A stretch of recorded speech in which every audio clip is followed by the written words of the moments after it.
Yeah, if Mike Wazowski had four more limbs and shot rays of sadness at you.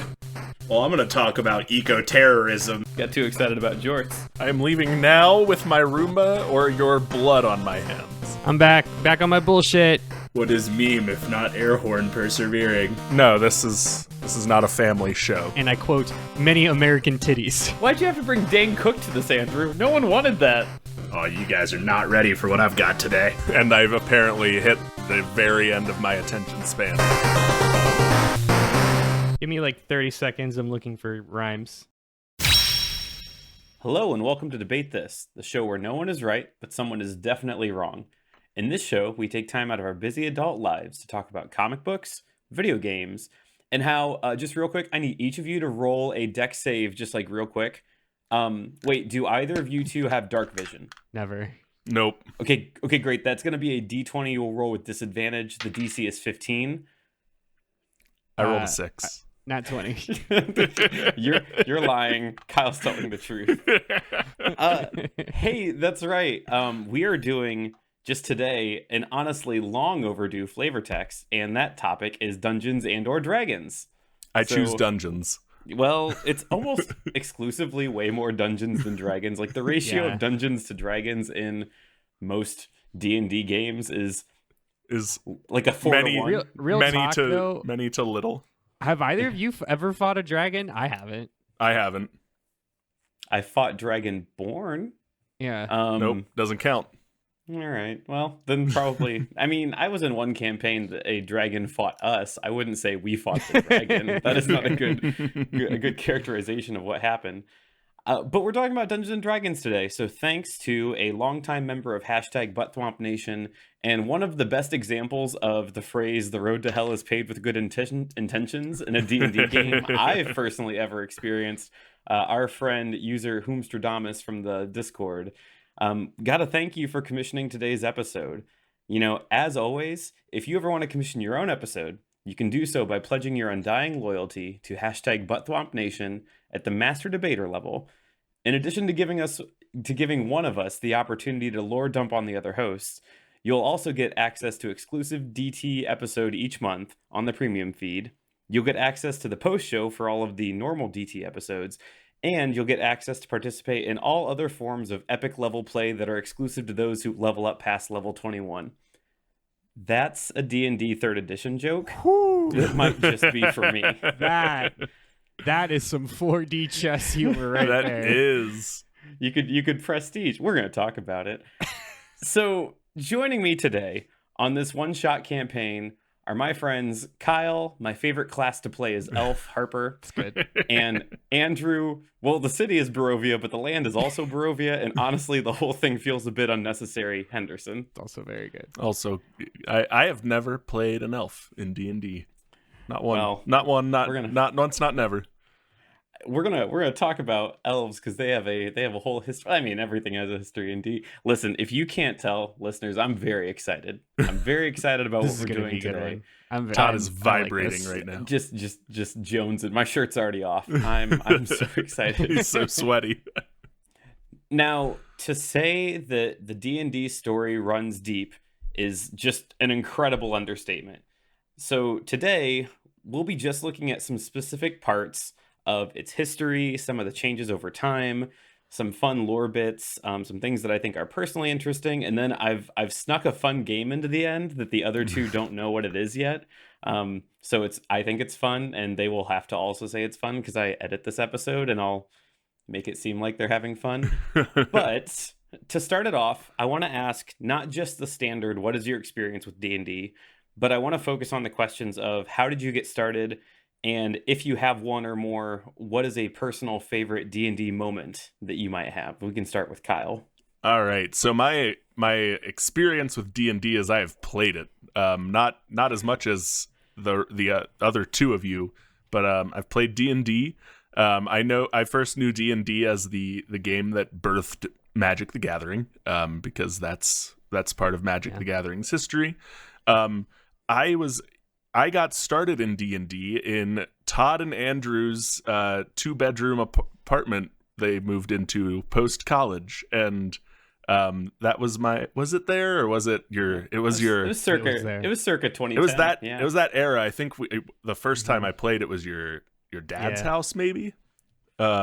Something It like was that. It might have been that same campaign because my spoiler. My answer is the same. I played a wizard and you played a druid. I played a recall. druid, and my favorite. I have two favorite D&D moments, and the first is in that campaign when I accidentally min-maxed my warforged druid by transforming by like making its wild shape a velociraptor and getting like four attack actions a turn at level like 4.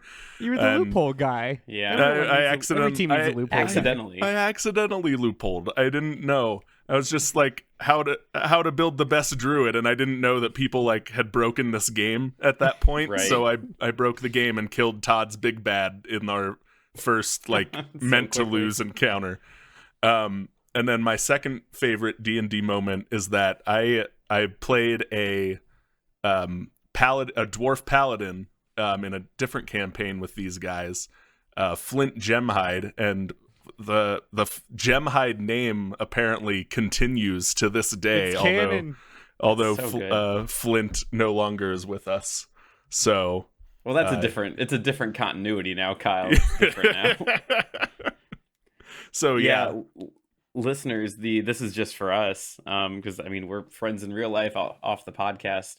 Gemhide has become a staple of I think every campaign I've been in since its inception, which is the through line. Yeah.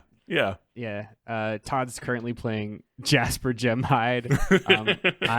I finished our Curse of Strahd campaign as Jade Gemhide, Flint's granddaughter. And we had a recurring NPC, Ember Gemhide, who appeared in a previous campaign, which was great. Yeah. This is just for us now. I recently had to physically draw out the Gemhide family tree to make sure the continuity continues to match up. So I'll have to give you a copy of that at some point, Kyle. It's our very own House of the Dragon. Is the it is the Gemhide line. Well, all right, Andrew. I will die. I cannot die until we do a Gemhide family Christmas special. It's gonna happen. I mean, my answer is the same. It was the campaign that Todd started. It was a 3-5 campaign that we did when Todd and I lived together right after college.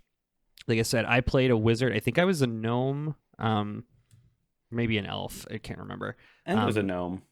Yeah. And then Kyle was a druid, and then we had one other person. We had I think we had our fourth seat was our like buddy a Mike was seat. And Mike was a there fighter. too. Yeah. That's right.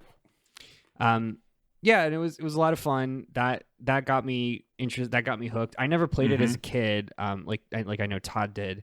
But I grew up playing RPGs, obviously. So this very easily slotted into my life without any argument or hesitation. Yeah. So since that time, I lived out in San Francisco for a few years, and I played a couple drop-in games with some friends, with some random people, and then did a one-shot with some friends. But it really wasn't until 5 or 6 years ago where I DM'd a campaign when I moved back to Columbus. And that was the Flint Gemhide campaign that I ran. And that campaign, much like every campaign has an origin story, a D&D origin story.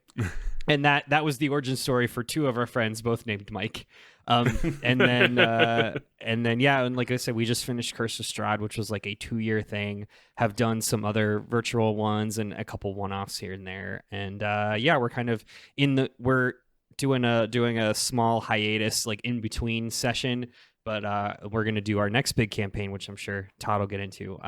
My personal favorite,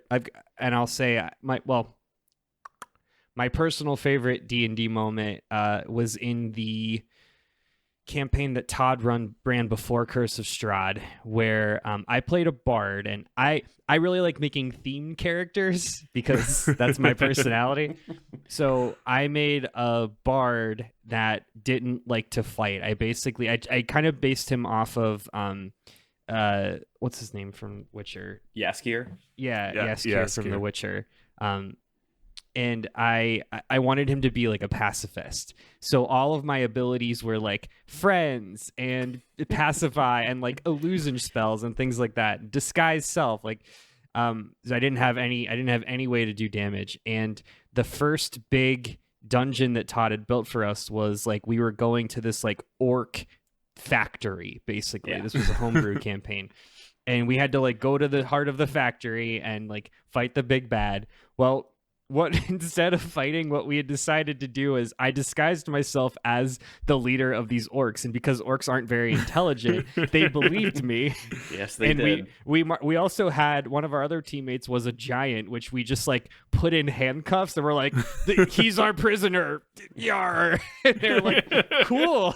So we literally like we marched, our entire team just slow walked through the whole dungeon and just like got to see all the traps and kind of like saluted them and like all of the bad guys that were just waiting to fight us. Like, so we made it all the way to the inner chamber, and Todd was like, you motherfuckers are gonna fight something.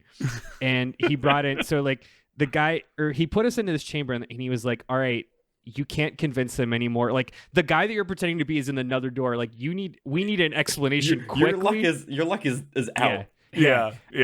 And we were like, all right. And then because our friend who was playing the giant, or I'm sorry, an ogre, he had some background about being a chef, so we lied and said that we were a celebrity chef team. and then of course on the bluff check rolled a nat 20, so Todd had to go with it. And and then it culminated in the ogre basically like boiling a pot of hot water for 10 minutes and then spilling the pot of hot water in the bad guy and doing like 20 damage. Yeah, so I'll fill in those gaps because I completely forgot. That was a black hole in my mind. I put a lot of effort into that factory. That was a whole thing, and they walked past it all. They walked past the whole thing. And as you got to the last door, I was like, well, this door's locked and you can't unlock it. Like I was just mad. And I was like, there's a kitchen outside. You can't unlock this door. And one of our other friends who listens to the podcast sometimes, the warlock on the team, was like, well, I'm gonna try and pick the lock. And I was like, fine, but it's a hard lock to pick. And he rolled a 20. And I was like, you pick the lock. Todd's just eating his notes at this point, just like. And I specifically remember. So you're referring to our Goliath barbarian picked up a cauldron of water. A giant black cauldron, and carried it into this room to say like, hey, we brought you your soup dinner. The fight started. That's right, I've heard this now. The fight started. The troll, the big deal with the troll was that he was immune to fire, so he was like the dangerous troll. And one of the things he could do was throw fiery like magma, and he did it. And the Goliath on your team was like, can I swing the cauldron of water at the magma fire to nullify the magma? And I was like, you can, but you're going to have to roll really, really high. And I don't know if he rolled a 20, but it was high enough that I was like, I can't deny that you just did this very cool. Yeah. Just like shit all over this like really cool encounter. Yeah. And I was like, whatever. The goofs that got us there. You could say our favorite thing to do in D&D is ruin all of Todd's plans. Because womp Todd. Which is like, I mean, there's no bullet point today in the flavor text about like sometimes you get to shit on your DM's plans, and it's actually fun if you do that. But I would say to answer this question myself, so I started playing in 8th grade, so that puts me around 2001, 2002. 3rd edition was going. 3.5 hadn't dropped yet. Played with a good amount of my junior high friends, played all through high school, didn't really play much in college. Then we graduated, us 3 played. Didn't play much in grad school, didn't play much when I lived out of state, came back, hit D&D hard, hit it, came back to it like an old friend.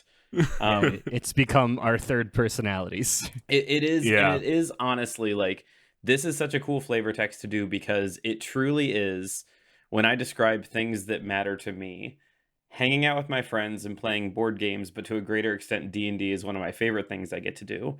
And my favorite stories, I'm going to specifically pick one because Matt's not here, and it's a Matt story. I know. So Matt would also, hey, spoiler listeners, I also got Matt into D&D. So Matt would tell you that one of his favorite moments was It was in an old campaign that I ran. He was playing a Warforged as a one-shot That drop same in. campaign. Same campaign. Not the same session, but same campaign. You were fighting robot sharks, and he cut the head off a robot shark because he killed it. He just super killed it. And I was like, yeah, man, you ripped the head off this robot shark. And he's like, well, I have a second attack, don't I? And I go, you do? And he goes, I want to hit that shark with this shark. And like, how don't you say yes to that sentence? Yeah. No. And I don't know. Course. I don't think he did a ton of damage, but he hit that shark with this shark. And like, it was amazing. It was fantastic. Yeah, I like- that was a good one. I think that was the same. I mean, that was after decapitating a shark with a shield, which was pretty rad. Yeah, that would probably be one of Matt's favorite moments. I mean, listen, we don't do post shows for flavor text, but we could just fill that air. And so, as opposed to doing that, I do want to get into what we do have to say today. And so, let's talk about D&D. So, at its core, Dungeons and Dragons, it sets up with a dungeon master or a game master, a DM or a GM, whatever you want to call that. In the earliest editions, they called that role a referee. But a DM leads a party through imaginary adventures that include exploration, puzzles, battles, and the occasional social encounter in a tavern. all of this is done with the intention of those players gaining experience, leveling up, finding a MacGuffin, or doing something for a major plot reason. So those plot reasons have and could include stealing a dragon's treasure, reestablishing the giant's ordning, helping solve the 500-year-old relationship woes of a sad vampire himbo. Those are just a few of the things that I personally know that have been money-gaining adventures from Wizards of the Coast. I think it's important to say for anyone who is absolutely unfamiliar with D&D, there are no rules except to dictate like how to determine what you do. So if you want your if your character does not want to go adventuring, you absolutely can just be like, no, I'm not going on the adventure. And like, it is up to the rest of the party to figure out how to deal with that. But like, it is open world, like absolutely open world. Your limit is your and the GM's imaginations. It's probably frowned upon to say like if the quest giver, if a person busts into your tavern and is like, I'm looking for adventurers to help me. If you're the character that's like, I think I just want to sit here. It's a little rainy. Yeah, I'm just gonna sit here and not go on the adventure today. So don't be that guy, because no, that's not great. But yeah, it is up to your imagination. If you are still kind of lost on what D&D is, I'll try and paint some more picture here. It's a game of make-believe that you play with your friends in the world of imagination.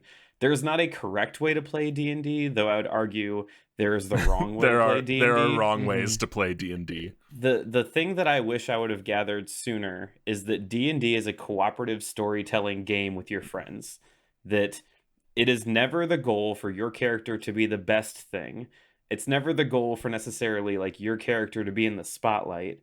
It is the goal for the party to be cohesive and have fun and like probably move towards the ultimate destination that you're heading towards. Direct or indirect, TBD. Yeah.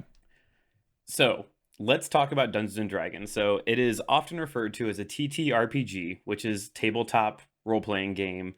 Sometimes also referred to as a pen and paper RPG, because if you're like me and you have no idea, the first time you sit down with like gridded graph paper and pens and you're like, we're going to play a game. You're like, what? We're math the game? Math. And you're math like, the game. Kind of.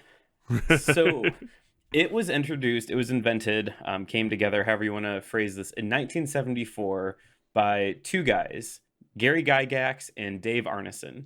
And they put it together in 74 with a company called Tactical Studies Rules Incorporated, or TSR. And so prior to 74, there wasn't really much like this, though there was a game called Chainmail, which Chainmail was like a medieval battle game. So think kind of like Warhammer 40K. Okay. You're like moving troops and fighting troops. It was just like combat-based field play. And so prior to 74, there wasn't really anything like this, but Gygax and Arneson came up with D&D, which added more like magic. We'll just say that. That would be the way that I would phrase it. Like there's magic users in this. And so to drill in a little bit deeper, it was built with like a $2,000 budget. Yeah. In 74. I mean, So $2,000 goes farther Sure. in 74, but still like not a lot of money. And only $100 went to the actual animation or art budget. So if you look up the original books for D&D in 74, which oh, there's something. Yeah. oh my god, it is napkin scribbles. Uh-huh. It is really something. In 74, it was also aimed at this kind of like existing wargaming fan base. They weren't trying to reach new gamers. They knew their population. They were already playing these war games. And so they just were like, hey, this is for you. This is what you've been doing, but with magic. Some fun things, because I want to talk a little bit how older series of D&D worked. So the first iteration of D&D is sometimes called OD&D, which is original D&D. The 3 classes that came in the original D&D were Fighting Man, Magic User, and Cleric. Fighting Man's my favorite Mega Man boss. Right, Fighting Man, Magic User. Later on, we got Paladin, we got Thief, we got Assassin, we got a Monk, we got Druid. Oh wow, Monk was like, that early. Yeah. So Okay. And they it was started still to build. shitty. Yeah, right. They started to build off of them, so it was like, oh, a type of a fighting man would be a paladin. Like they kind of started to build subclasses. There were also races early on, so they had dwarves, they had elves, they had halflings, but there were limitations of like dwarves couldn't be magic users, elves couldn't be clerics, halflings couldn't be clerics. I don't know if they ever articulated those reasons or if it was just like, well, no, obviously, guys, dwarves can't be magic users. Duh. Yeah, duh. Like, you know, it was just the existing rules of what they had. Is it safe to say that this is also heavily taken from like Lord of the Rings Tolkien. Yes. lore? Yeah. Yeah. 100%. Like these are cut from the same cloth. I couldn't find the direct connections that exist there, but they certainly influence one another. Like there's no way that they don't. It's just, I think that elves aren't a copywritten thing. You know, Right. dwarves aren't a copywritten thing. But And like, so it's, these are Tolkien elves, not Mhm. Santa's helpers elves. Mhm. Like, Or Keebler elves. yeah, like Yes, or the correct. kind that make shoes. We hit all 3. Yes. So a couple years go by, year by year that gets popular. So 3 years later, we actually get our first, what I would call, quote, the D&D box set. And so we still see this 40 years later. This is the box set that comes with the basic rules, some probably sheets of paper, pre-generated characters, some dice. And this is like the thing that you get your kid for Christmas and you change their life forever when they're in 8th grade. So Mhm. I got the D&D box set for 3E. Like I remember my 3rd edition paladin named Josen, who was a cleric of Paylor. Like I remember that. A lot of armor, not a lot of dexterity. He was not great at many things. And so when they put this out, this was aimed at just like the filthy casuals. They realized, hey, we've been making this stuff for like these hardcore fans. We need to really dial it back to the people who maybe aren't, you know, super into war games, who don't necessarily know all the in-depth pieces here. We need to really like generalize this content. And so that same year, they also put out what was called Advanced Dungeons and Dragons. So they had baby's first D&D and then Advanced D&D, which sometimes you'll hear Advanced D&D referred to as AD&D. And that was basically like, hey, you played basic D&D and you liked it. What if we gave you more? What if we gave you more levels? What if we gave you more content? What if we gave you more rules? What if you like really get in? And we kind of start the battle this pass. It is the battle Battle pass. pass. It's kind of the situation where like we have these diverging paths for a while, for like 20 years or so, where they have basic D&D and advanced D&D. And advanced D&D is just crunchier. There's just more there. And so, you know, you could upgrade your game after you've gone through the basic game. You could go in deeper. To kind of put a finer pin or a point on this, that basic D&D is closer to what we have now with 5th edition, where it was more like open exploration. You can kind of interpret things yourself. You're kind of meant to explore the space without all the rules telling you how to do everything, where advanced D&D was more like what we got in 4th edition, that was very like tactical, rules based. Here is how this has to work, cut and paste. So they were trying to emulate like a crunchy computer game. Yeah, I Well, would say so. Before Or they vice had versa. these super crunchy computer games, though. Right. Can I ask you this, Todd? Do you know Sure. which one was played by more people? Like which Ooh, one? Like when someone from this era looks back to Right. good old D&D, are they remembering D&D or are they remembering AD&D? That's a good question. I couldn't answer that. I'm not sure on these sales. I have sales informations for like the 74 and the current, but not this. Okay. What I would say is that if you have parents that played D&D, this may have been the first taste that they got. You'll hear stories of like if your parents were in the Navy, like they played Dungeons and Dragons on the boats. That's what they would do, or they'd come to port and they would hang out and play D&D. This might have been part of what they picked up, but more likely that's going to be the stuff they got in like the late 80s or early 90s. Sure. What I will tell you to describe how advanced D&D was like not great was that it included subclasses, so you could be fighting man, subclass monk. But the good news is it gave us bard, but it also had pathways like the Final Fantasy job system, but bad. Like you couldn't get to being a monk unless you had a strength of 15 and had done so many levels in fighting man to get to monk. Like, or you had to do 2 levels in this, a level in this to get over to this. Everything I read made it seem like it was not great. They Final Fantasy 11'd it. There it is, yeah. So can I ask then this question, Todd? Do you know, did the following iterations of D&D spin more out of OD&D or AD&D? I'm going to cheat and I'm going to say a little column A, a little column B. Okay, because that's what I figured. Because best parts of both kind of thing. Ultimately, we do end up returning back to the subclass structure. That is a thing that is largely seen in 5th edition for sure, and a little bit in 4th. But we definitely kept the basics of like, well, if you get too specific, it's not fun anymore. So, and here's what I mean. So moving on a little bit, the late 70s also gave us the very first version of the 3 core rule books. So if you are trying to play Dungeons and Dragons, you as a player, you just need a player's manual. That's all you need. If you are trying to build a D&D world, actually, all you need is the internet. Everything's on the internet now. But if you were to buy anything, you buy 3 books. You need the player's manual, the Dungeon Master's Guide, and then you need the monster manual. Those are like the 3 core rule books. So the late 70s gave us that structure, and we still have that today. That takes us to 1980. So 1980 is when they introduced what they called Unearthed Arcana, which if you're in our Discord, I love our Unearthed Arcana now. Unearthed Arcana is like the playtest material that Wizards of the Coast puts out every couple months. What it first was Wizards of the Coast. Well, this wasn't Wizards of the Coast yet. What it first was Dungeons and Dragons' attempt to put out new material to supplement the games. Yeah. Instead of them issuing a whole new system or a whole book, it would be like a magazine that would be like, here's some rules updates, here's some changes, here's some things to try, here's a new class. So that started in 1980, and again, we're 40 years later. Like we just got new Unearthed Arcana the other day of a sorcerer subclass to do with the phases of the moon. It's dope. Oh. Yeah.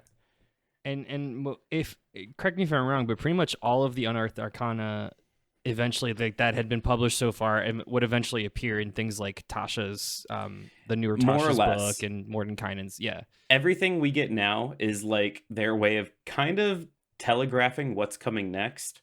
Or saying like, hey, we want to change this thing, what do you think, community? And then the internet's great about letting you know what it thinks about things. It's the one thing the internet's best at. Yeah, so you give it out to the internet and the internet will say we love it or we hate it. It's more of a beta test than anything 100%. Else. Yeah. Which in the 80s, we weren't really doing that kind of thing. And so, which I'm going to reference that in like, what is 12 years time in this timeline. So in the 80s, we also continued to see more development of basic and advanced D&D.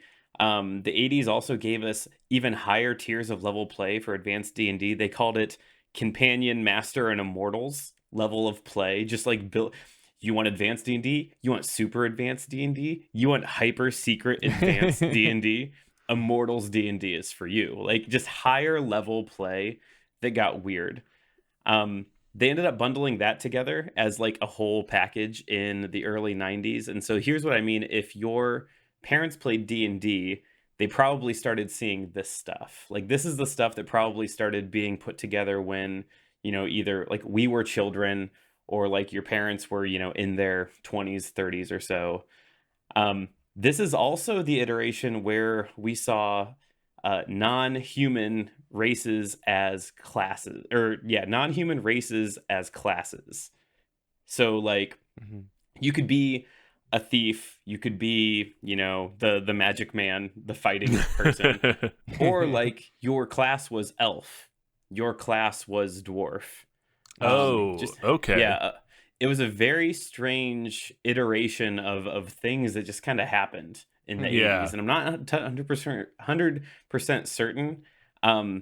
My thought initially is that like we are teetering quickly towards the satanic panic of the late 80s, early 90s, and like, maybe you need to draw a line between you're playing as an elf who is a living, functioning thing in society, and closer to like, oh, well, you're a magical elf. You're like a whole thing over here. Like elves can't have jobs. Like, Might also be a like, this is how the rules are structured, and we can't like add classes in that or races in that way or something. That's usually an explanation. And I'll double down on, I have to imagine that it all goes back to the Tolkien archetypes. It was like, if you're like, I want to play a dwarf, your only connection to dwarf in fiction is Gimli. So you're like, I'm just playing Gimli, or I am a small and stout man with a beard that has a Scottish accent. Like, I have to imagine that has that still like you're just cosplaying those archetypes. Right. So it's also worth noting, since we're in that like mid 80s, end of 80s timeline, that in 85, Gary Gygax left that company, TSR.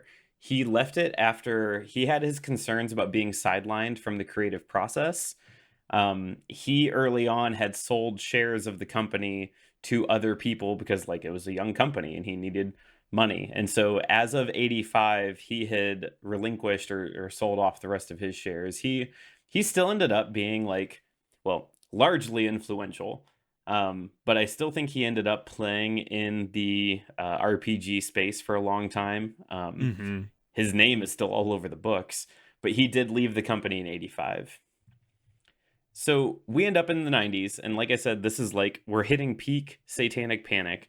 The material of D&D at this point, they started stripping out a bunch of stuff to try and like appease the pearl clutching parents of suburbia. So they stripped out devils, demons, sexually suggestive artwork. The ability to play an evil character was taken out of the books.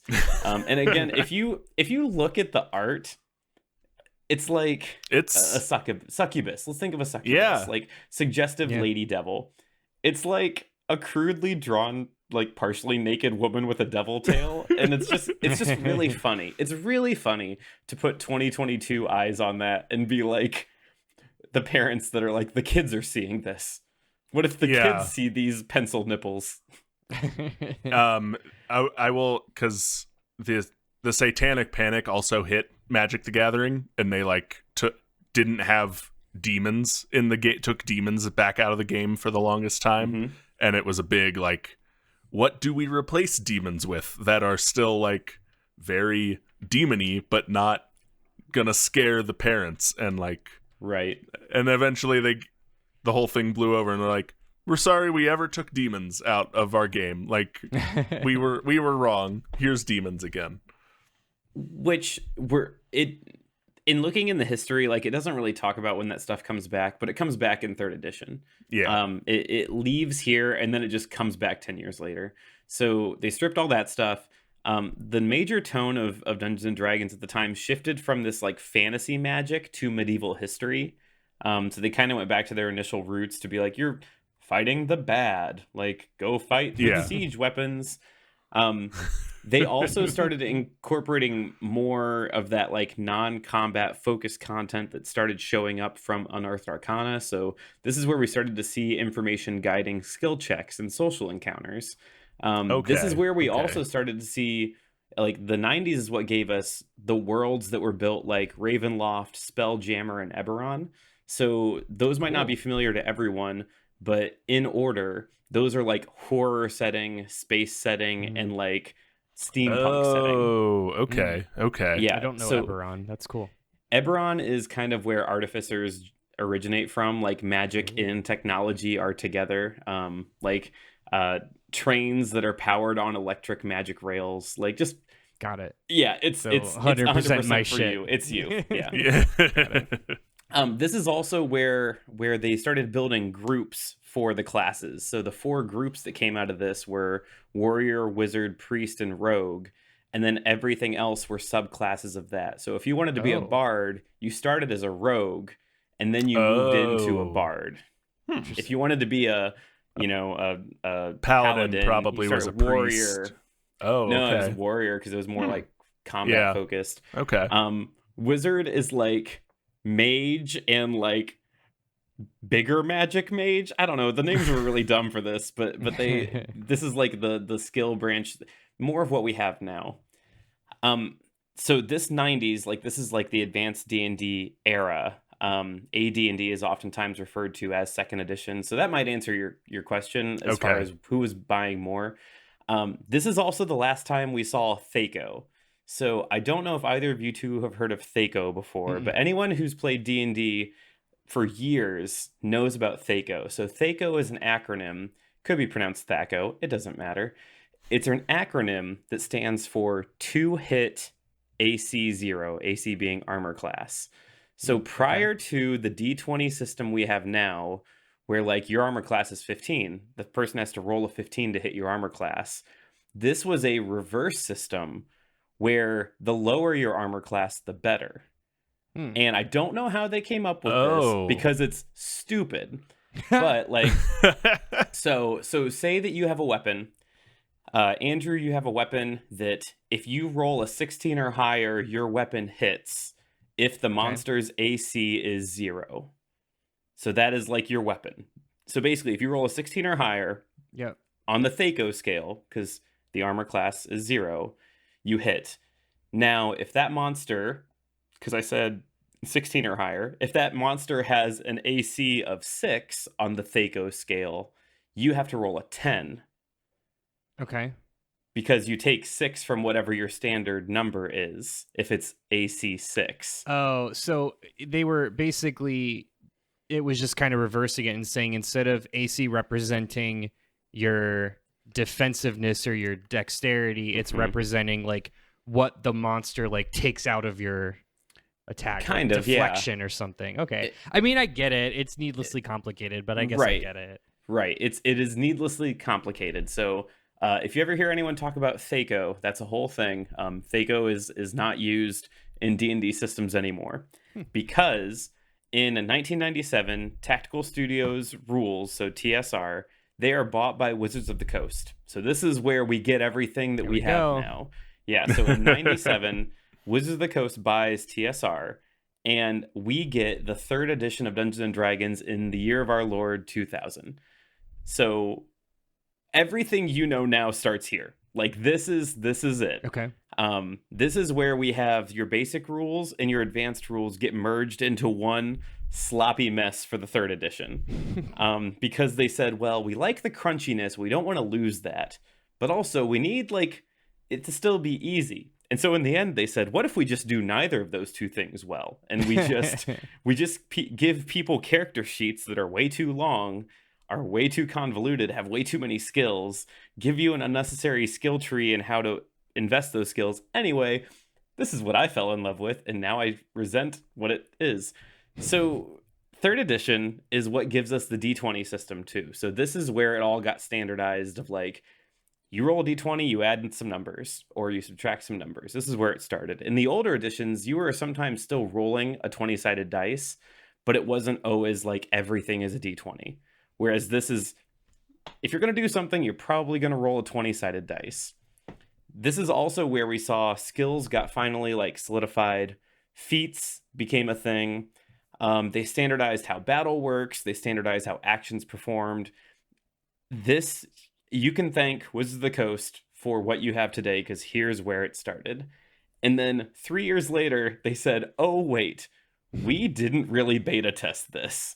We need to tighten some things up. And so they gave us 3.5. So if you were me in the year 2001, you bought all the books on your like measly freshman year grocery store budget, because that's where you're working if you're Todd, it's freshman year. And then you have to buy all the books again. And so, Yikes. yeah, so 3 and 3.5 are oftentimes built together. Were all the books at the time equivalent to like a full PlayStation 5 game every time, every single book? They weren't as beefy back then. They weren't like they are now. But the thing about 3 and 3.5, so here's where some standards were made, that there were a lot of things called splat books. And so splat books were like the Ultimate Swordsman Guide, and it would give you like another fighter class, and it would give you a bunch of feats. Or it'd be like, you know, Guide to the Ultimate Rogue, and there would be some rogue specific feats in there, and there'd be some rogue specific weapons, and you'd pay $9 to get this magazine. Or like the samurai class, you know, like it's all this stuff that now probably lives on like DM's Guild as not official content, but Wizards of the Coast was just rubber stamping shit, and they're like, we can just make money. The first DLC. Money. Yeah, well, it's paid DLC. And here's where the standard came of like Player's Handbook +1 for building characters, is that a lot of times it was like, if you're going to build a character, you need to use what's in the Player's Handbook, because that's what the base class and the base races, and then you can use one other source book. One of the cool prestiges. I do remember that, yeah. Because I remember. I mean, that makes sense. Like, I would totally do that. And it's like, spend $9 to get a cool samurai. Like, fuck yeah. Yeah. Sign me up. And it was very good, and it was authorized content largely. The trick was, if you didn't institute that Player's Handbook +1 rule, you could, for example, if you're back then, you'd get your feats, but as a fighter, fighters didn't really get anything special. They just got a ton of feats. Every other level, you were getting a feat. And so your fighter was specialized by like how well you swing your spear. What special stuff do you do with your spear? Maybe you get to move before and after attacking with your spear. But you could do wild things, like you could take dual wielding, so you could use 2 weapons. And then at 4th level, maybe you take a feat called Monkey Grip that lets you carry 2-handed weapons in one hand. So by 4th level, you're dual wielding greatswords with perfect proficiency. And suddenly the game's a little bit different for you. You are a Dark Souls boss. So 3 and 3.5 definitely walked so that everything else could run. It was just the wild west of content. There was so much stuff out there. Now, question, Todd, was there, since being the early 2000s, was there a GameFAQs-esque site where it was just like managed by a shadow council and like completely free, and you could just go and like look up shit? Because I mean, the internet was around and we were all on the internet at that point. Yeah. So my friends and I used a program called eTools. So eTools was a free program you could download that didn't have everything but had a lot of things. And so you could just like build a character real quick, just using eTools. The trick is that like 3 is so detailed, which 3 is what led to Pathfinder now. Like Pathfinder, I think, is a little bit crunchier than D&D currently is.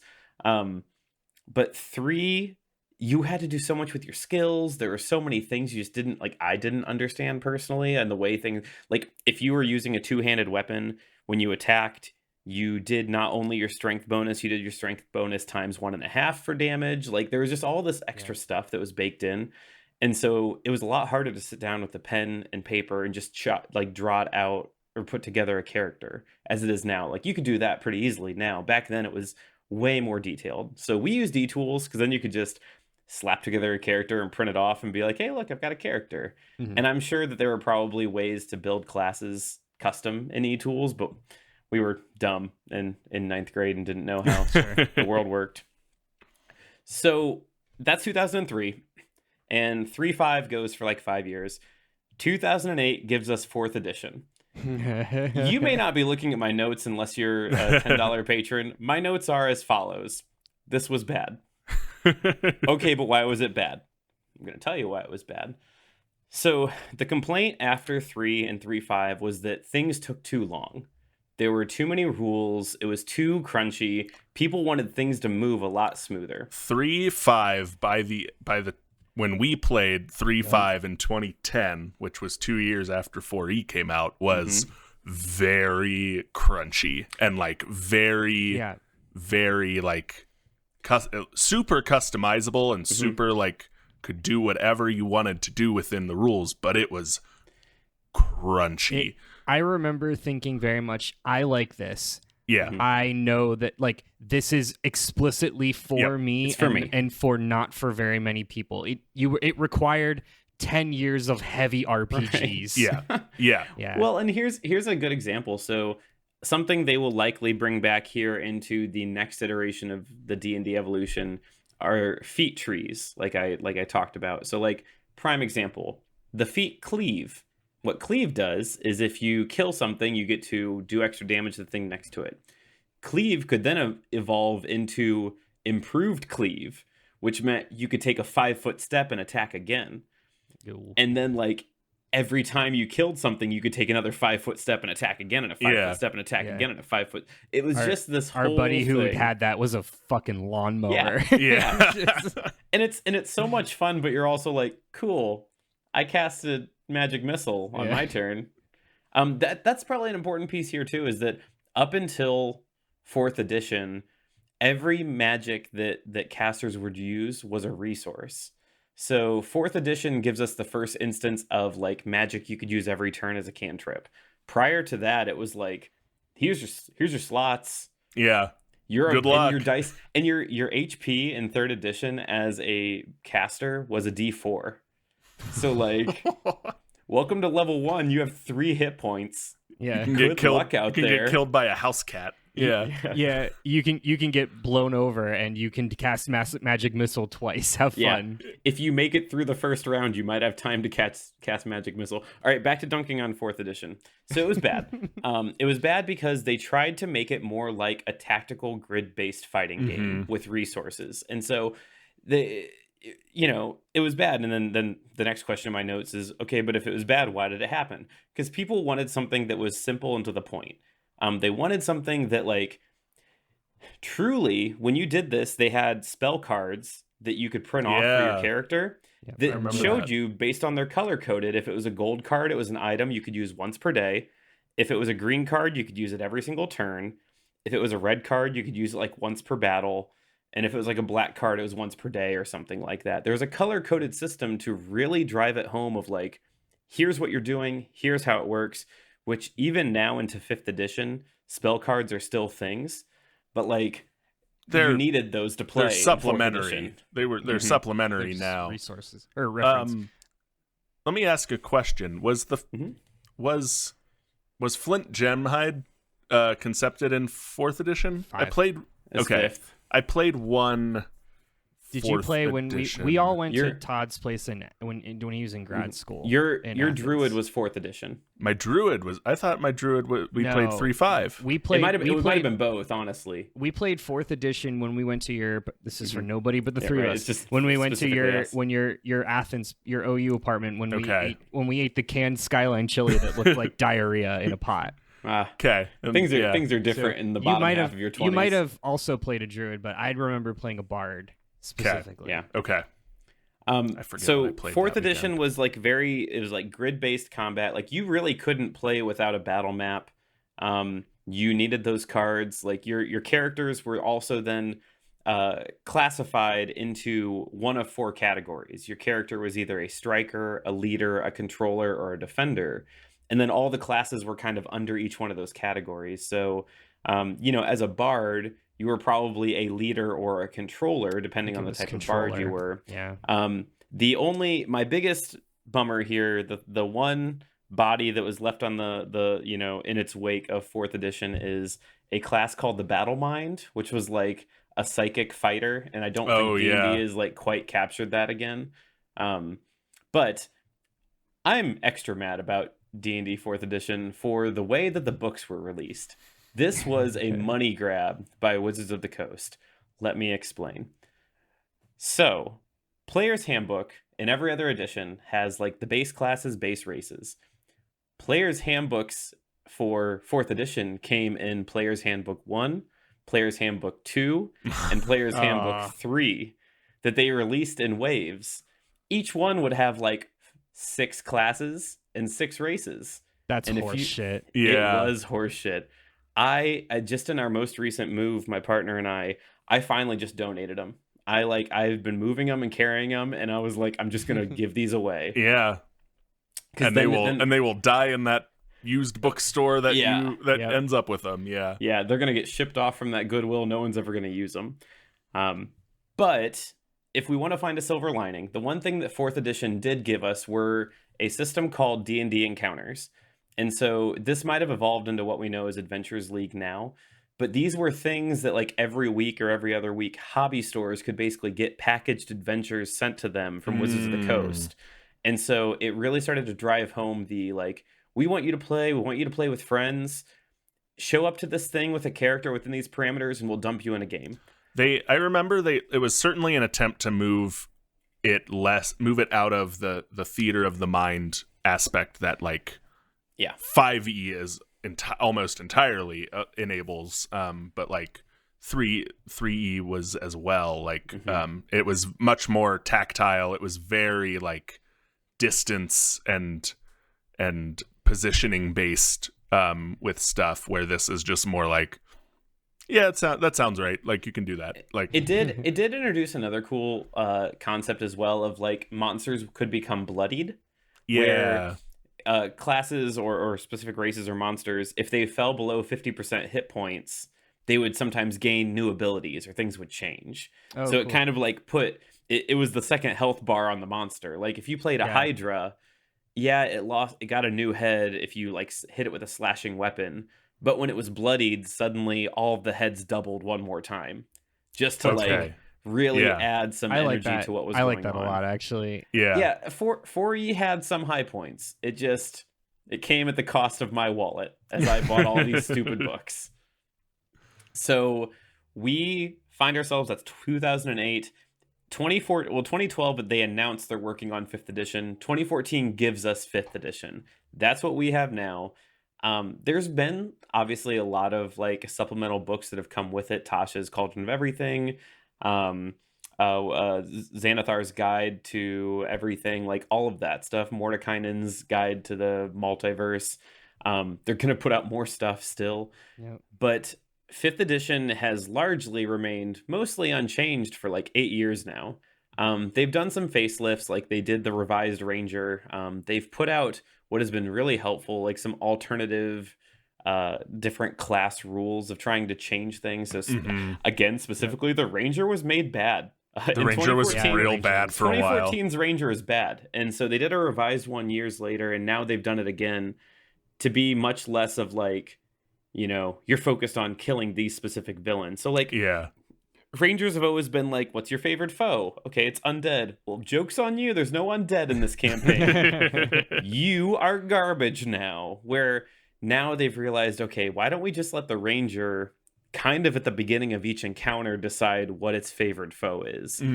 Okay. Well, and if you're listening to this, you subscribe to our Patreon. Matt's character Forbogorf is a PHB Ranger, and we had to like halfway through kind of like do a facelift. So now he doesn't use a bow and arrow anymore, but like we fucked with Favor Enemy for the same reason, because it's like it's pointless, it's useless, and it's the class skill, right? Unless your campaign has that specific themed enemy, it's useless. And so anyway, the point is to say like they've kind of honed in on what they have in 5th edition. I've got some more to say about what comes next, but there's a little bit more here. So some more numbers. As of 2020, Wizards of the Coast and Hasbro have seen 7 consecutive years of growth. I think it was in 2020. Yeah, here it is. That their profits jumped 35% in 2019. Like 2019 had been seen as like the biggest year for Dungeons and Dragons in 40 years, which probably has to do with Stranger Things. And Matt Mercer. Stranger and Things, Matt Matt Mercer and the McElroys. Yeah. McElroys. Why did I say McElroys? McElroys, you know. The other thing is too, like, these numbers don't even begin to discuss the spike in virtual play since 2020. I mean, since 2020, we have there were some other numbers I read about how many people have just watched D&D. Like, how many people have watched Twitch D&D, like, streams of it, podcasts. We've been to a live D&D podcast show. Like, there's we just have so a D&D much. podcast. I mean, but we've paid money to like you myself and then the patron that has sponsored Twice. this episode. Yeah. I've seen two live D&D shows. So the point is that people are consuming more Dungeons and Dragons now than they did, years and years and years ago. It's also worth noting that, like, in the changes Dungeons and Dragons has made, they have realized that their foundation was not always good.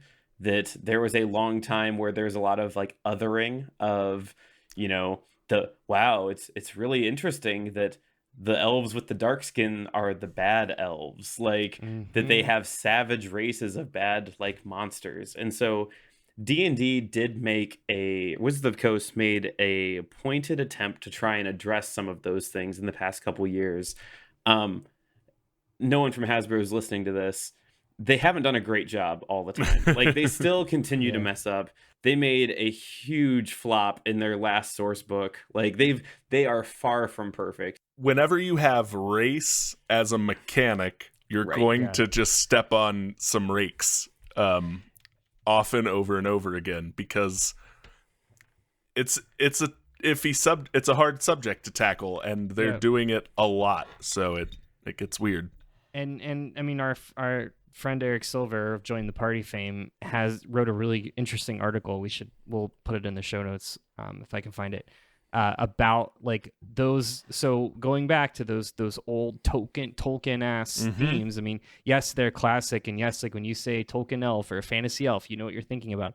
But they're also incredibly racist and steeped in very, very, like, old British colonialism, colonialism, racism. Yeah, I mean, and it's hard. And he was talking about, I mean, gnomes are the small little people with big noses that own all of the banks. Like, come on, So, right? But they are. I mean, I'll just double down on Todd's point. I agree. Like, they could obviously be doing more, but they're doing as much as a big multinational conglomerate corporation can. Well, and I would say too, like, they haven't backed down. I mean, there is a very specific corner of the internet that unfortunately I am, like, aware of due to my interests, and the number of people that just, like, got mad at Wizards of the Coast when they were like, hey, you know what?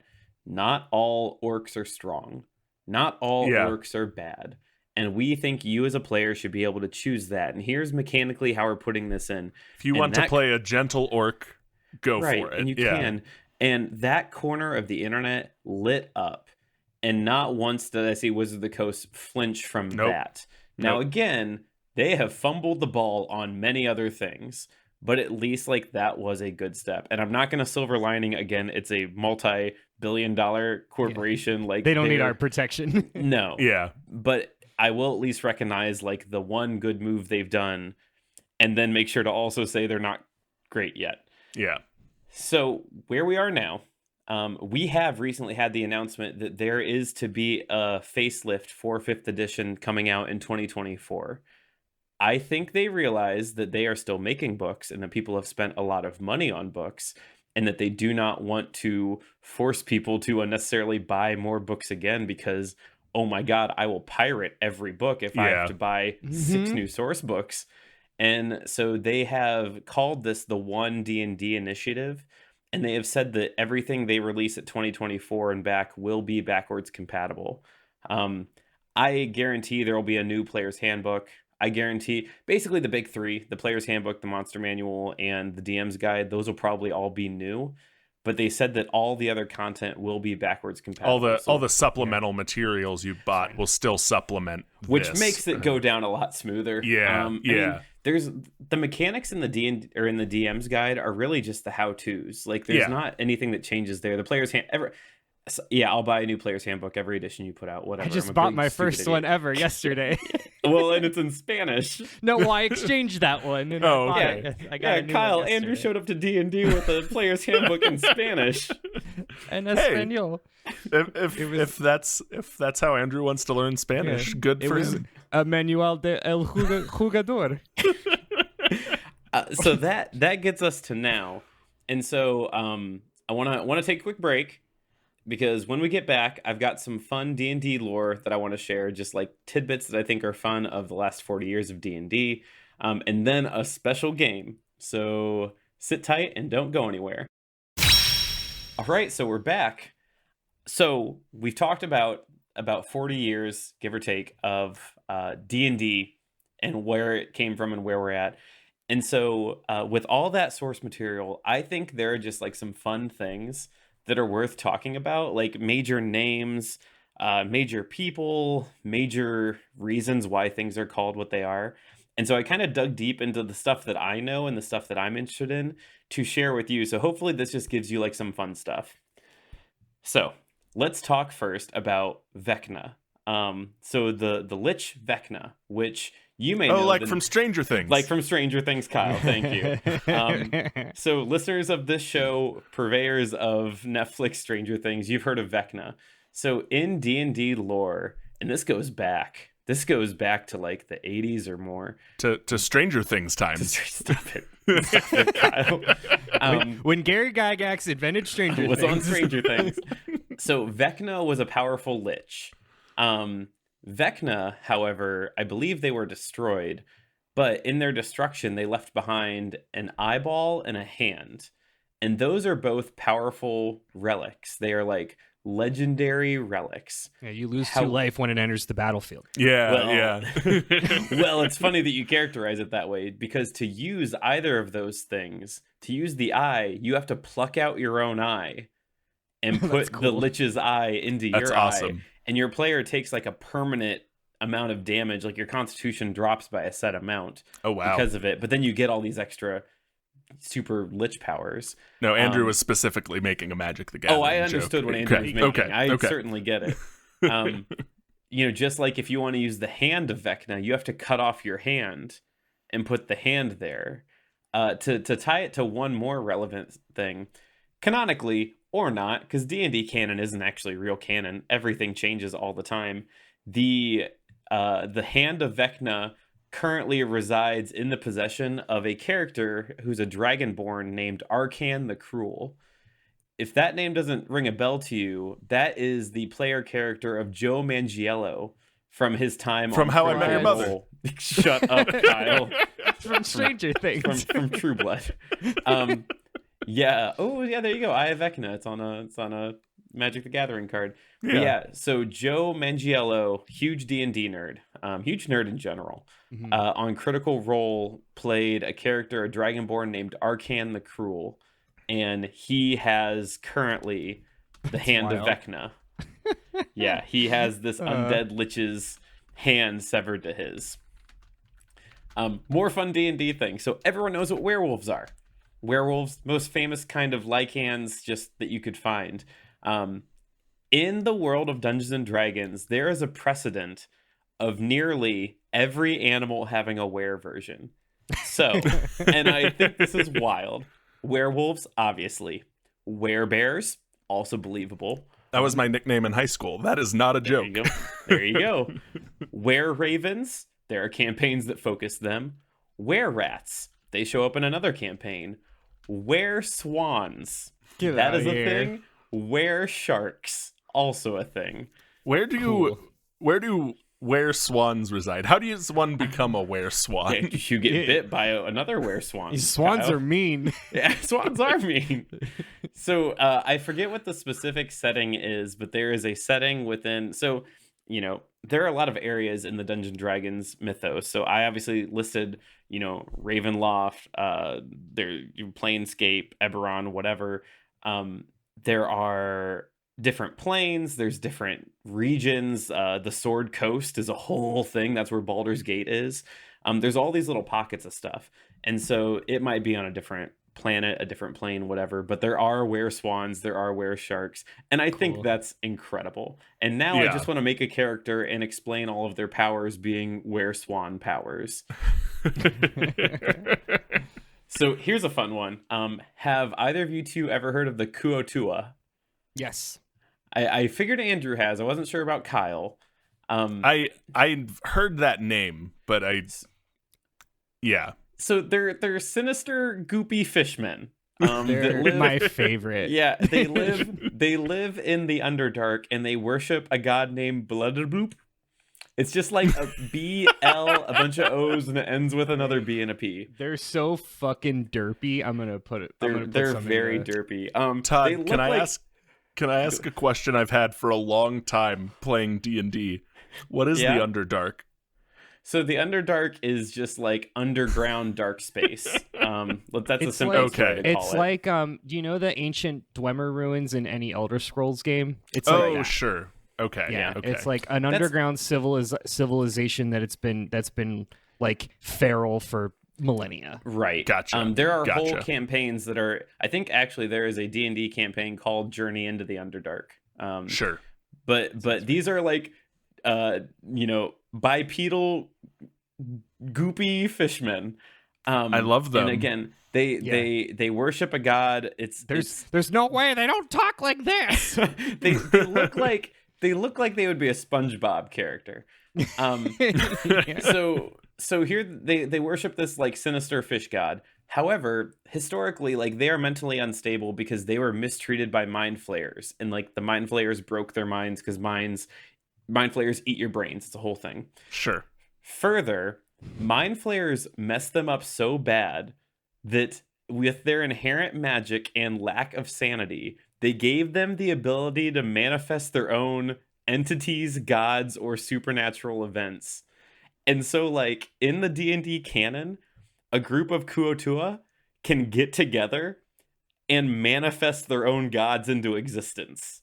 That's a thing they can just do if they start convincing each other that a god exists. Which that's the weird D&D shit that I love. That's awesome. That's like that is similar to how orcs in Warhammer work. They can they have space travel because if enough of them believe something is true, it is. So like incredible. The lore in very quickly, the lore in Warhammer is that like enough orcs believe red, painting something red makes it go fast. So painting stuff red in Warhammer makes it go fast. And like that's great. That is actual canon in Warhammer. You guys aren't going to want to hear this, but this is also the main the primary driving concept of critically acclaimed MMORPG Final Fantasy XIV. Not a joke. It is also the concept of a Neil Gaiman book, American Gods. All right, moving on. This is my time, not your time. So part of D&D area, continents and spaces are referred to as like the Forgotten Realms. And so in the Forgotten Realms, there is lore of a story that is called The Night of the 14 Magisters. And so I found this in a Reddit thread where people are sharing their favorite weird D&D lore. Apparently, this office of this like magister, it passed from succession to the next person in line. At that point, 9 different clones of an archmage, one by one, killed that next successor and the clone before it to become the new magister, only then to be killed by that archmage himself, only then to be killed by their apprentice, and then by a passing mage, and then that mage's apprentice, each one by one killing each other to take that title of head magister all in the course of a single night. And that is actual D&D lore of a thing that happened. Good. The Night of the 14 Magisters. My 13 dads can beat up your 14 Magisters. Well, I've already tapped mine. They're activated. They're ready to go. Is that a thing? Yes. Is that how that works? Got it. This one's for me. I love the Raven Queen. The Raven Queen's one of my favorite like demigods in D&D lore. The Raven Queen's lore includes that she was born immortal, died, became the lover of the god of death himself, killed him, claimed his godlyhood and all of his domains, and then used her power to erase her own name and record of his existence as a mortal in the universe. That's rad. That's so cool. Yeah. So that is why she controls areas of the Shadowfell, because she took it and then she erased herself like from existence. Okay, that's cool. Which is pretty cool. Yeah. And sorry, Shadowfell is different than Underdark, right? Yeah, Shadowfell is a different plane of existence. Okay. Underdark could just be like under places. Am I correct Literally under. in assuming like is Shadowfell like D&D Hades or like D&D like not necessarily. So Hell. D&D Hades is actually, well, I'm gonna push up my glasses. Yeah, there are push 'em 9 up. there are 9 layers of hell in Dungeons and Dragons. Okay. Starting with Avernus at the top, ending with Asmodeus, his area he controls at the 9th. So Shadowfell is a different plane of existence altogether. They're pocket dimensions, which Okay. none of this Gotcha. means anything. It's like, what's a timeline? What's a reality? It's it's multiverse versus the timeline, yeah. This is a fun one. Everyone knows what a beholder is. Beholders don't fly due to magic. They fly thanks to an organ that they have called a levator magus. It is part of their body, their little bulbous Mike Wazowski body that is surrounded by their brain. I was gonna say, I don't know that everyone does know what a beholder is, but that's an incredible way to explain it. Yeah, It's if just Mike a beholder- Wazowski had 4 more limbs and shot rays of sadness at you. For everyone who doesn't know, beholders are the Pikachu of D&D in that it's the Yeah. the face of D&D. It's that Mike Wazowski head with 11 eyes on the top of it, or 10 So eyes on good. the top of it. Yeah. So the last little bit here about fun D&D lore is that obviously Gary Gygax was a huge influencer to everything going on here. Obviously played D&D himself with all of his D&D buddies that helped write and do all this stuff. And so people that play Dungeons and Dragons know there are a lot of names attached to things. Famous names, specifically of spells that appear throughout the years of D&D. And I thought it'd be fun to share some of the origin of where those names came from. And so Gary Gygax in the 80s, and probably in the 70s prior, had a home game going on with all of his friends that influenced D&D. And the character names and the NPC names they put together in those games and the lore they built in those games impacted the stuff we have now. So the character Melf of Melf's Acid Arrow, that was one of Gygax's sons. Yeah, his son played a character named Melf, so he named Melf's Acid Arrows. Now, do these have these been like retconned as actual characters in D&D, or is it just like straight up that's they still are what part Melf is? they are part of the lore of Greyhawk, I think is like the story. So this is like as canon as it can be. Cool. Now granted, like every iteration they change things, like the Strahd and the Ravenloft we got in earlier editions isn't the same thing now. It's different, but like this is story. Like it is as canon can actually be. Tensor of Tensor's Floating Disc is another one of his sons. So he had a character named Tensor. Mordenkainen was actually a character that Gygax made himself. So he played Mordenkainen, the mage. He has been notably quiet about what level. Yep, there's going to be a card for all of this. There's always a Magic the Gathering they card. just did a 2 D&D sets. Like I can't help myself. No, it's fine. That would be that's probably Mordekainen's Faithful Hound. Is that picture there? That Gygax himself, when asked, like, well, how powerful? Like, what are the stats for Mordekainen? And Gygax has repeatedly said that he has like 20-something levels of power. Has always been very sheepish about explaining as how powerful he is, because in D&D canon and Gygax's canon, like Mordekainen is one of the most powerful mortal sorcerer mages in ironic that he gets existence. bodied by Strahd. He does get bodied by Strahd. Spoiler alert. If you have played Curse of Strahd, he's out there. Other characters like Bigby, Rary, and Otto are also NPCs that showed up in this home game they were playing, and that they just loved so much that they chose to immortalize them in spell lore. So that would be Bigby's Crushing Hand and Imposing Hand, Otto's Irresistible Dance, and I forget what Rary's was. Some sort of spell, it did something. So here's where I'm getting at. So Gygax had this game with all of his buddies and his sons too, And all of these named NPCs and characters they loved so much that they ultimately built what was called the Circle of Eight. And so Mordekainen and Bigby, because Bigby at this point canonically was the second most powerful sorcerer, decided that they needed to put together a council of super friends. See where I'm going?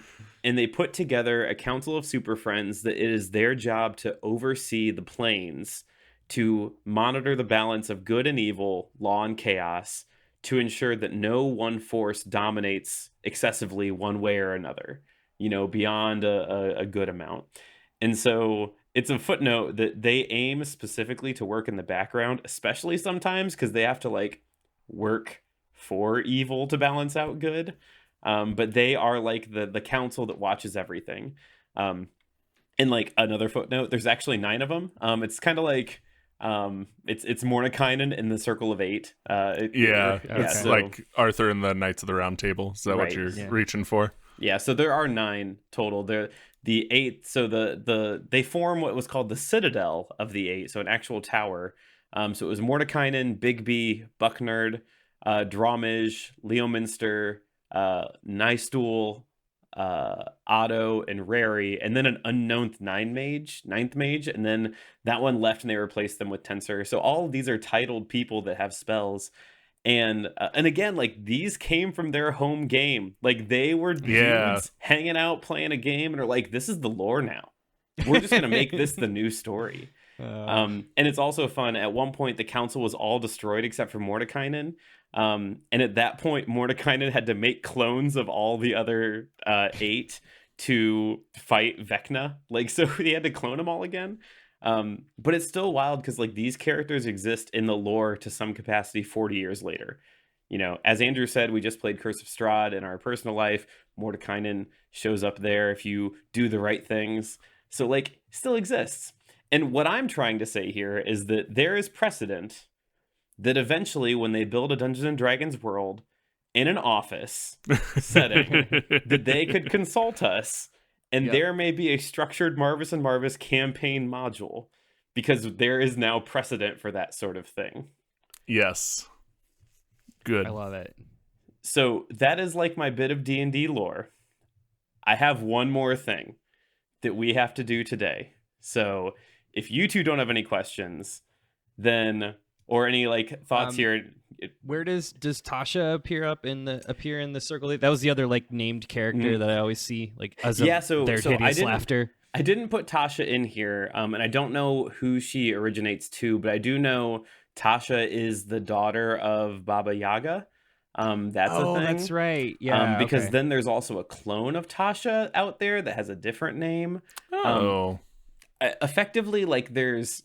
And hey, listeners, if you want more of this, we could do a round 2 of this for sure. But there are ties to everything. So I don't know exactly what Tasha was named after, but there is probably a Tasha somewhere. I have a Tasha Magic the Gathering card. Hold on. What is your question, Andrew? Do you know anything about the old Baldur's Gate games or like Planescape Torment or any of the like other Western RPG like actual video game like computer games that are based in do you know how any of those and how those stories connect to this world?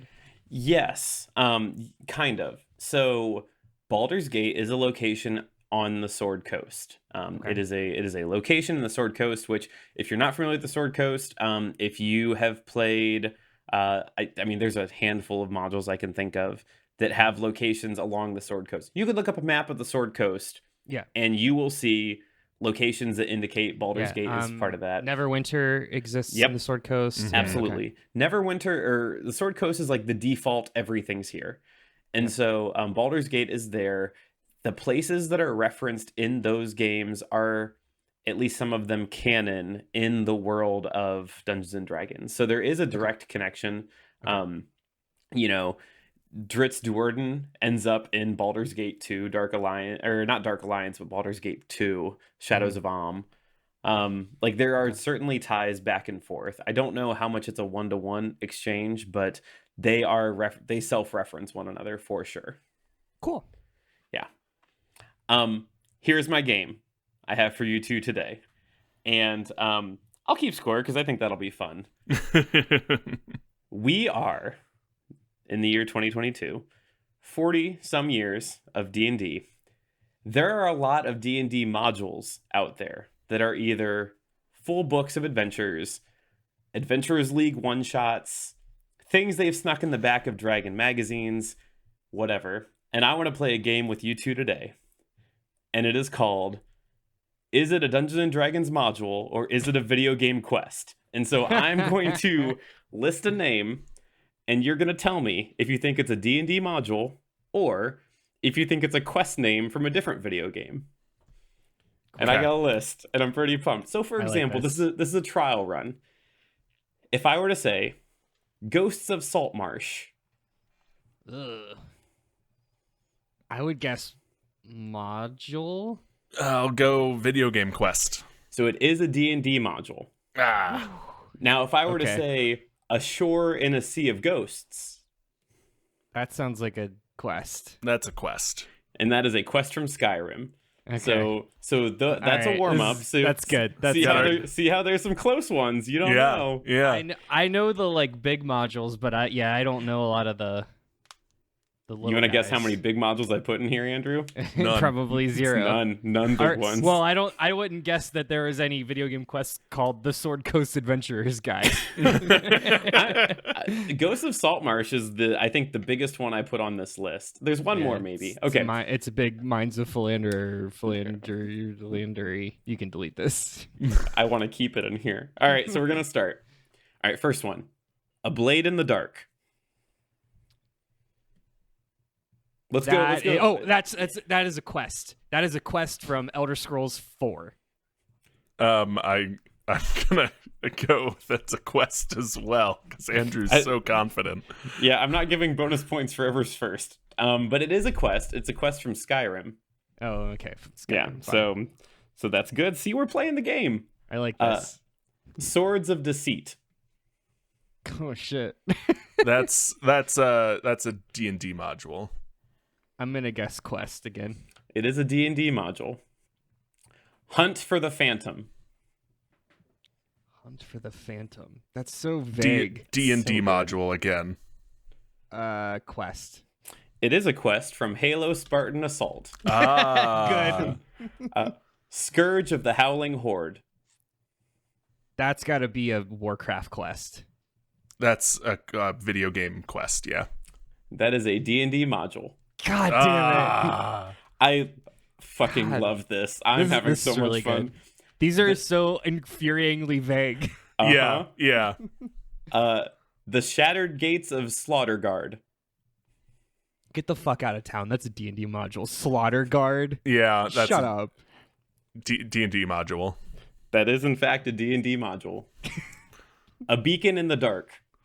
Video game quest. Yeah, that sounds like a video game quest. That's World of Warcraft. Quest. That's Warcraft. That is a video game quest. The Necromancer's Amulet. D&D module. That is a quest from Oblivion. Cool. The Forge of Fury. The Forge of Fury. D&D module. D&D module. It is, in fact, a D&D module. The Speaker in Dreams. Video game quest. That is a D&D module. Oh, so shitty. These titles suck. The Unhealing Wound. Come on. The Unhealing Wound. Video game quest. D&D module. Story driven. It is a video game quest from Brutal Legend. Good. Hellspike Prison. D&D Prison. module. I'll guess module too. It is a D&D module. Usually locations are like pretty good bets. The House of Horrors. Come on. It's tough, right? Game quest. D&D module. It is a game quest from Skyrim. I know, right? Todd Howard, Oh, make some better quest titles. Deep Horizon. I don't know. It's a module. It's a movie, Sure. right? It might also be a movie. It's a video game quest. It is a module. Oh, Damn. Something's cooking. That's a quest. That's gotta be a video quest. game, D&D quest, D&D module, whatever It's whatever a is D&D module. Yeah. Something's It's a D&D cooking. module. What are you doing? What is Something's cooking? What is cooking, Todd? Some things, I don't know. Some things. Give me one task that you do in cooking. Oh, I guess that was dumb. Give me You two throw- tasks you that throw you a- do in something's cooking. You carry a cauldron into the boss fight and use it to beat the okay. critical boss. All right. The crumbling hall of the frost giant Jarl. That's got to be a Skyrim quest. That's Skyrim. Yeah, that's That is a video D&D game quest. module. Man, God. Fuck. Fires in the sky. Video that's game like quest. a BioShock quest. It's Fallout New Vegas. Okay. Test of the demon web. D&D module. Yeah, D&D module. That is a D&D module. Or a Spider-Man quest. Right. Regrets of Infinite Mire. A D&D module. Video game quest. Video game quest from Brutal Legend again. so really good. Ill Wind in Freezeford. D&D I'll say module. module. That is a D&D module. Ill Wind in Freezeford. Okay. Bad Moon Waning. That is Video a song game by quest. the Eagles. It is not a song by the Eagles. It might be a song by the Eagles. Video game quest. That is a D&D module. Oh, Beginning of the End. That's got to be a Video quest. game It's a story. quest. That's a story mission. Video game quest, that's Doom 2016 for those keeping track at home. Okay. To Quell the Rising Storm. Another video D&D game module. quest. That is a D&D module. Jeez. All right, I got a few more. The Glowing Okay. Sea. D&D module. Module. That is from Fallout 4. The Lost Patrol. Game quest. I'm gonna stick with D&D module on this one. Alex. It is also from Fallout 4. Ah, Return to the Temple of the Frog. video game quest. A module? It's a D&D module. Hey Todd, question: can we play Return to the Temple of the Frog, please? That's what we'll do next. Great. The Salamander's Tail. Module. D&D module. That is from Witcher 3. No. Kingdom of Ghouls. It's a Tool album. It's a video game quest from Fallout. Yeah, The it Fallout sounds like series. it sounds like a Fallout quest. It is a module. Fucking hell. The Siren's Deception. Shit. I'm gonna guess module. I'm gonna guess a video game quest. That is from Oblivion. Okay. Kyber's Harvest. Video Kyber's game Harvest. quest Yeah. from I'll a guess- Star Wars thing. I'll guess quest. That is a module. I'm gonna All right. Almost blow, done. burn your house down, Wow. Todd. Trolls of Forsaken Mine. That's a trick question. This is a video game quest. D&D module. It is a video game quest from Oblivion. Madness at Gardmore Abbey. D&D Ardmore module. Abbey. Yeah, module. Yeah, it's also a module. Storm King's Vengeance. Video This is game another trick quest. question. Video game quest. That is video games from World of Warcraft. Storm Okay. King's Thunder. King's Thunder. Yeah. That's the other one I know. That's the module. Andrew got you by like 4, Kyle. but that Yeah, was- I know. I thought of That this was when I cool. was looking this up today. I was like, It's oh very my good. god, how many of these modules have really stupid quest titles? A lot. That's really good. That's very That- good. You should write the writers of Actually. That's a great that's a great That would be a good Yeah. one. Yeah, you're right. Yeah. So that's what I have here today. That is. Yeah, I think that's everything you could ever say about D&D personally, and I got it in a little Pretty much. under an hour and a half. Do you guys have thoughts? This was fun. This was very fun. Yeah. It makes me want to go and play the old like Baldur's Gate and Planescape games just because like I don't know those worlds very well, and I've always been curious. Yeah. But yeah, this kind of like this was enough to like whet my appetite to look to keep going. I'm gonna build 3 characters tonight while we're watching TV or something. Look up Explorer's Guide to Eberron. I'm surprised I haven't talked to you about this before, Andrew, especially. Like, you would just eat that shit up. Then like anything that has to do with Planescape is probably right up in Kyle's alley. Or they did.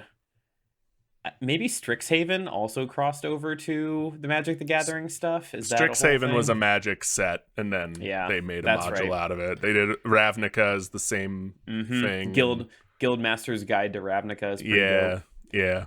There's so many good source books. I mean, that's what I will say. As mad as I was for buying all the books that I had to buy forever, I'm thrilled at what they've been able to do now. I feel like the books that I've bought have value.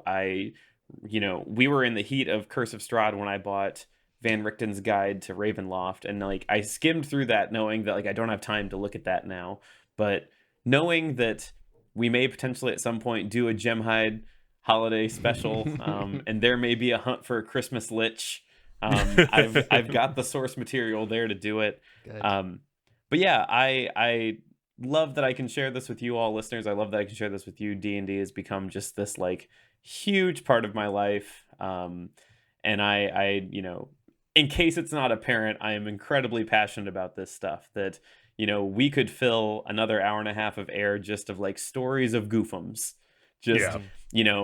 As recently as Andrew's plasmoid monk yesterday putting an eel in a sleeper hold on Friday night, and just yelling "go to sleep" as he elbowed it to death. So I mean, D&D is a silly fun time for all of us, and I hope you listeners also are able to experience that. And feel free to add us if you've got thoughts. We are all always ready to talk about this, but if nothing else, thank you so much for listening in to Debate This. You can, of course, follow along with the arguments on Twitter, Facebook, and Instagram at Debate This Cast, or on our website at debatethiscast.com. And once again, a very special thanks to patron and sanctioned healer / harmer of his adventure party, Hoomstradamus. You are a bright light in a dark place that at one point was Barovia. Also, I think you eradicated every other holy person that you met in that dark and dismal land. And so, once more, if you listeners want to commission your own episode of A Flavor Text, check out our Patreon at patreon.com/debatethiscast. Join up at the Master Debater level where you'll have access to the post-show, Google Doc notes, all other forms of extended content. If you're on the Google Doc notes for this document, you can see all the Magic the Gathering cards Kyle kept finding as additional sources for things that I was looking up. You also get access to an exclusive TD Executive Suite Discord channel, and a new thing, you actually get a free premium improv sound effect to record that you can use as a text message notification from Kyle. Kyle, do you want to give him a sample of what that sound effect will be? There it is. That is yours. You can get a high def version of that just by being an exec level Patreon, I guess. Some exclusions may apply. There it is. Many will enter, few will win. Right. You gotta mail your rebates in. Until next time, I'm Todd Thomas. I'm Kyle. I take Adderall to treat my AD&D Harper. I'm Andrew. Calabosos y Dragonodes Henderson. And we're saying thanks for debating with us. And you think we're wrong, you can come fight us behind the swing sets, nerds. Forgot about your Spanish handbook.